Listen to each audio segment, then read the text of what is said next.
Short-term memory is processed by perception. During our first impressions, we observe the appearance, sound, smell, and touch of things. When people see Pamela Anderson, one feature is most prominent, and her image is what she is known for. This makes her distinguishable as well as recognizable by just glancing at a picture. Images are processed in the occipital lobe of the brain. Thus, after you see something or someone, that memory is stored there. However, because it is not permanent, the memory will fade. The sound of something is another sense we use in our perception. In the next example, try to identify the character using your auditorial memory. For me to fly the coop. Terrific! Fine! I'm drawing the line before I wind up in a parrot soup.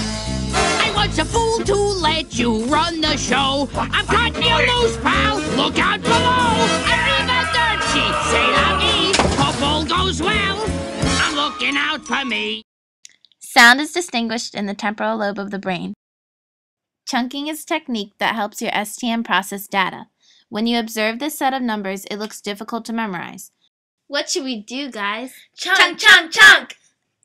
If you chunk or group the numbers into smaller sets, it is much easier to remember. Mnemonics are learning aids that help us memorize things. They are useful because the representative phrases are constructed with information from our long-term memory. The mnemonic for remembering the order of the planets is ingrained in our heads. What is it, guys? My. Very. Educated. Mother. Just. Serve. Us. 9. Pizzas. No, Pluto isn't a planet anymore. Oh, The primacy effect is a tendency for the first items presented in a series to be remembered better or more easily. George Washington, America's first president. The recency effect is a principle which states that the most recently presented items or experiences will most likely be remembered best. Because Barack Obama is the most recent president, we are more likely to remember him. I'm the president! Rote rehearsal or repeating information allows data to be more easily accessible in your memory. Dory's repetition of P. Sherman, 42 Wallaby Way, Sydney, allows her to store the data in her long-term memory despite her short-term memory loss. P. Sherman, 42 Wallaby Way, Sydney.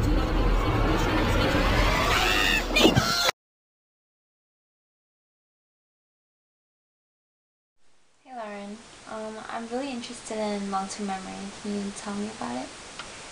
It involves 3 steps. First one's encoding, the second one's storage, and the third one's retrieval. Do you want to know about encoding? Yeah. Well, let me tell you, because I'm an expert and I know everything there is to know about long-term memory. Do you? It's long. Well, I do know about encoding, though. Breaking new concepts into their composite parts to establish meaning.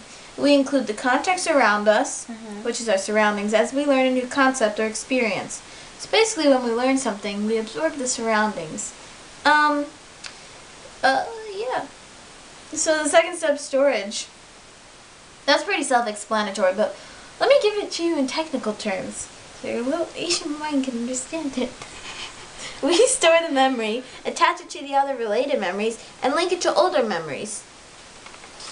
The third and last step to long-term memory is retrieval.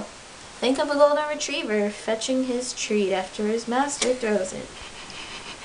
Well, it's the same way with humans and memories. We retrieve the concept by following some pointers that trace the various codes and decoding the stored info to regain meaning. That's really all you need to know about long-term memory. Oh, interesting. And you can't lose it. I hope I got a 95.